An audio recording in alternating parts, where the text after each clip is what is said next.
I'd like to talk today about our democratic responsibilities and how it relates to, say, people like ministers.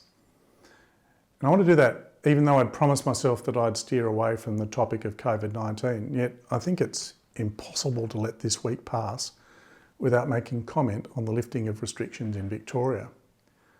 I mean, a palpable wave of relief and joy it's broken over the whole nation, and that's despite the ongoing partisan sniping that's taking place at the edge of politics.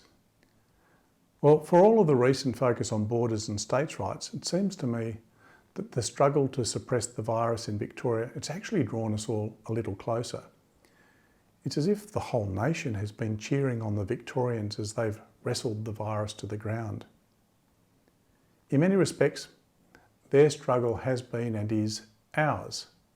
Now we all find ourselves in the same boat, sharing the same risks and opportunities.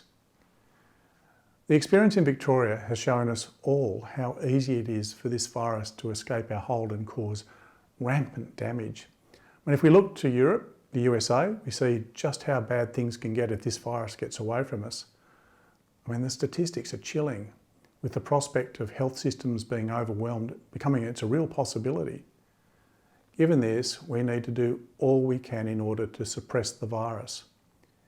In turn, this means that each and every one of us has to take personal responsibility for this task. Now, that's not just a piece of rhetoric. It's a matter of deadly necessity. Indeed, I think that's one of the surprising lessons of COVID-19. The quality of our citizenship matters. It really matters.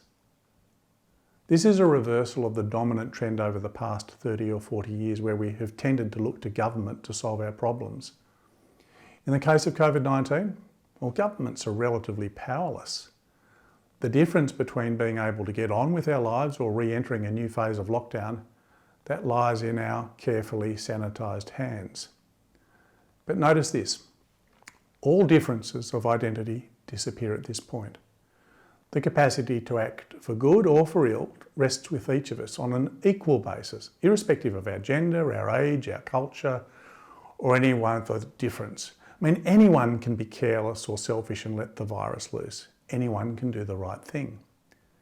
And that leads me to wonder if these new conditions of civic responsibility will have a larger effect on our democracy and our ethics.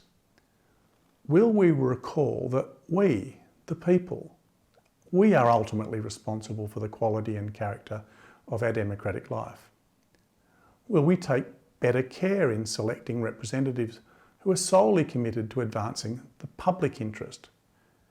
And having shouldered our share of the civic burden of keeping this virus at bay, will we be just slightly more generous in our estimation of the sacrifices made by our politicians, who are really endlessly at our beck and call?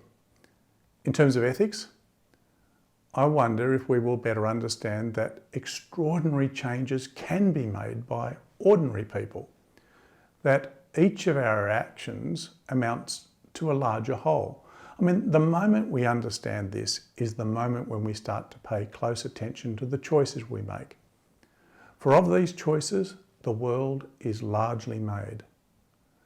None of this is to suggest that those who exercise power should be let off the hook when it comes to the exercise of their responsibilities. I mean, it's essential, really essential, that they understand and act according to the highest standards of probity, and that we never cease to demand that they should do so.